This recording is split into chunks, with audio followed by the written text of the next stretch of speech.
Which poison frog is more toxic? Got him! Coyote's not the only one who bleeds.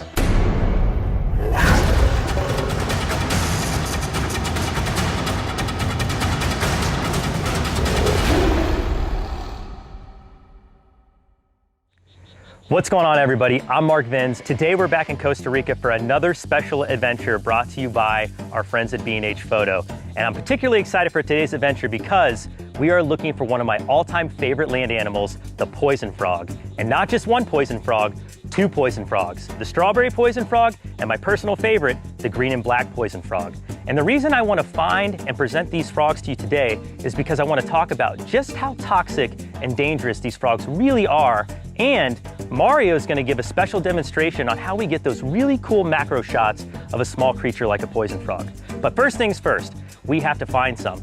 Today we're going to search just around our lodge here because this whole site is full of bromeliad plants, and those are perfect breeding habitats for these species of frogs. So they tend to hang out pretty close by. As a matter of fact, I hear one right now. I'm going to film on the GoPro. You guys follow me, and with any luck, we're going to catch two frogs really quickly. Okay, I think what I heard was actually the strawberry poison frog, also called the Pumilio. And I heard it coming from right over here. Oh, there he was. I saw him right there. I'm gonna try to not disturb the habitat too much. This one might have gotten away.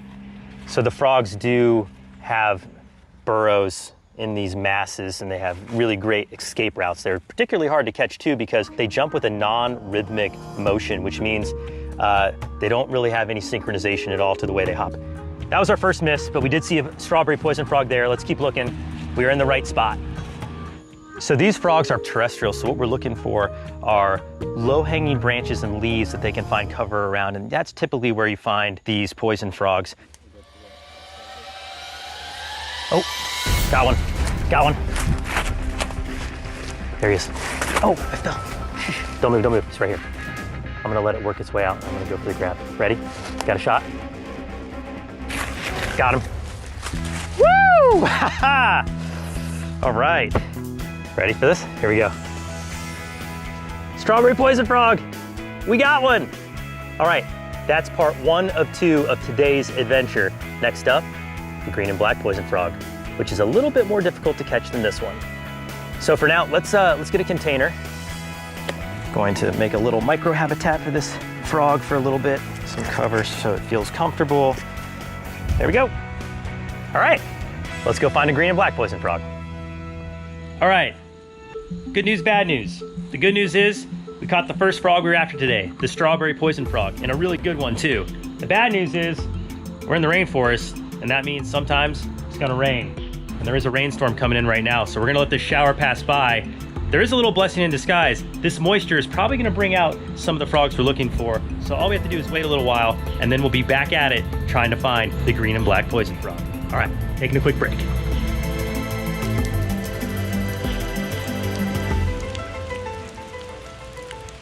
So the rainstorm has passed by, which is good news. Also good news because all of a sudden the rainforest has come to life. We're hearing tons of frogs calling right now. Can you hear that? I can hear about 6 or 7 different species distinctively right now that I wasn't hearing before. So this is a really good sign that we may come across that green and black poison frog a little sooner than we thought. Now the call of the strawberry poison frog is a little more distinct and a little louder. It's like a rip, rip, rip, rip, rip kind of sound. The green and black poison frog is a duller kind of and it's definitely a lot less audible. So we're gonna have to listen as we search along this edge.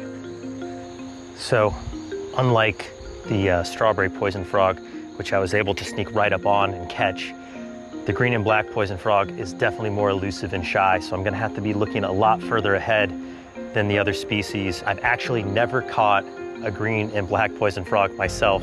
So this is a pretty special day for me. This is my absolute favorite species of poison frog. I've been obsessed with these creatures since I was in 3rd grade. And this is really a dream come true to be out here today in Costa Rica, finally getting hands-on with one of my favorite animals, if I'm lucky. Okay, nothing here. Let's keep moving this way. Wait a second. I heard one. It's gone. So faint, I heard it for just a second. Let's move over this way. There's one. Where? Big one, right there. It's a Right big here? one. Yep. Oh, I see it. I see it. I see this. Got him. Ha ha! Oh man, all right, I don't want to lose him. Let's go back over here. This is a big deal. Oh my goodness. Oh, no. Got him. Let's get away. Oh man, this is a big moment. My first ever green and black poison frog. Look at that. I have been dreaming of this moment since I was 9 years old. Look at how beautiful that frog is. Now we have both poison frogs that we want to take a closer look at today. Let's put this one in a container and take a look at both species side by side. Coyote's not the only one who bleeds. I bleed blood. That whole bush that I just caught the poison frog in was full of spiny plants. Ouch. Woo! Okay, well, there we have it. Poison frog versus poison frog. We are gonna take a quick look at the differences between these two species before we get into the macro photography. So first things first, it's pretty obvious that we have a size difference here. The strawberry poison frog is more often than not a lot smaller than the green and black poison frog. We can also notice they have very distinct coloration differences. And I have to say, look at how beautiful these two poison frogs are. They truly are the jewels of the rainforest. Now, they don't just look this way to impress us. There's actually a reason why these frogs display the colorations that they do. This is what's called aposematic coloration, which is a warning sign to predators that says, don't eat me, because if you do, you're gonna eat a whole mouthful of toxins that I have in my skin.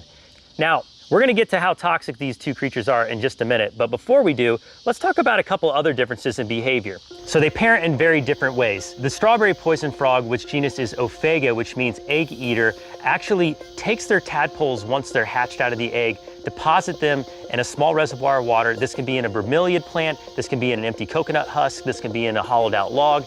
And once the tadpoles are in there, the female will go and deposit unfertilized eggs to feed their offspring. And this is the primary food source for these tadpoles until they reach maturity and become frogs.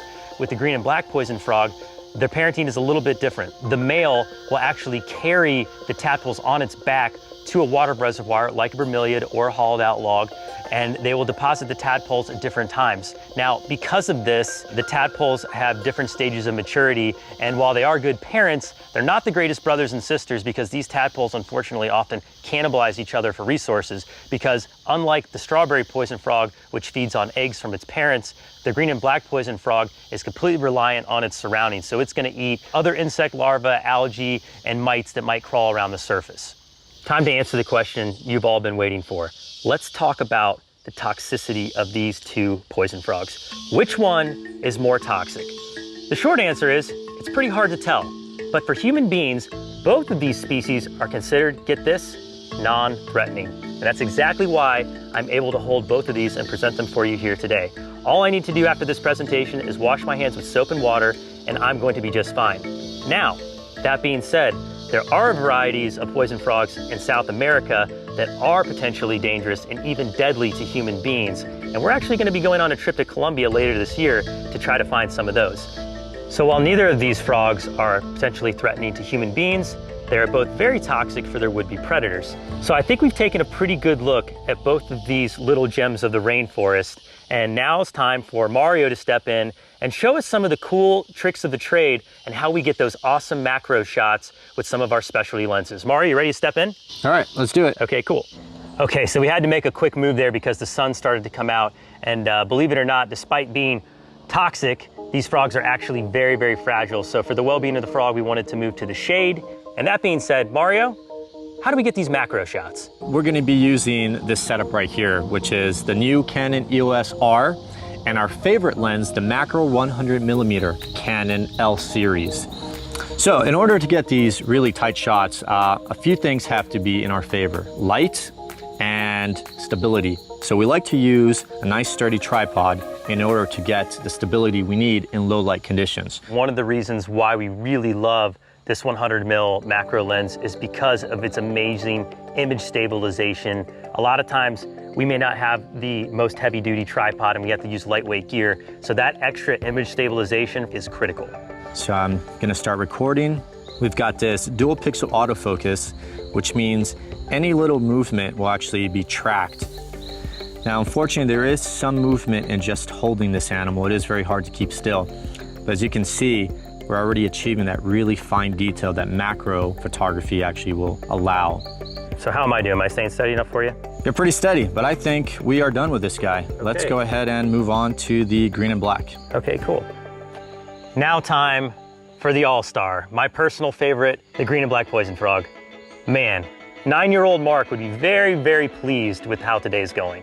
In the world of macro, we went from the little strawberry dart frog to this one. This is bigger. So now I have to actually adjust a little bit, at least for the distance. We want to get kind of its entire body in frame. That blue shirt with this contrast of the green and black looks really nice. Thank you, Mario. I'll take that as a compliment.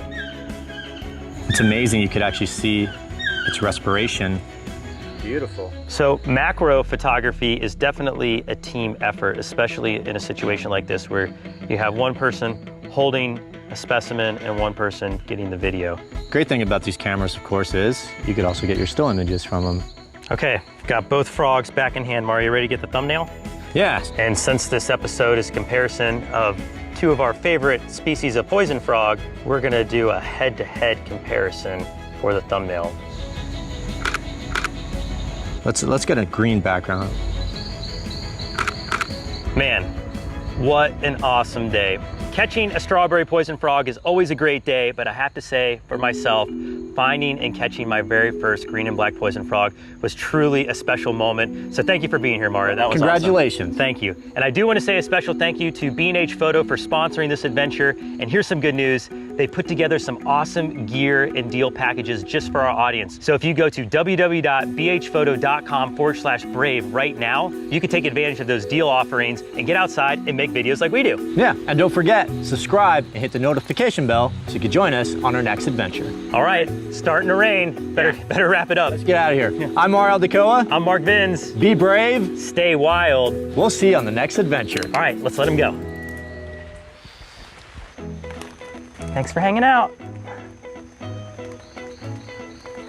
All right, see you later. Do you know what's better than subscribing to Brave Wilderness? Joining the Brave Crew. By becoming a Brave Crew member, you will instantly gain access to exclusive videos you can't see anywhere else. So if you don't want to wait for next week's upload, become a member today by clicking the join button on our channel homepage.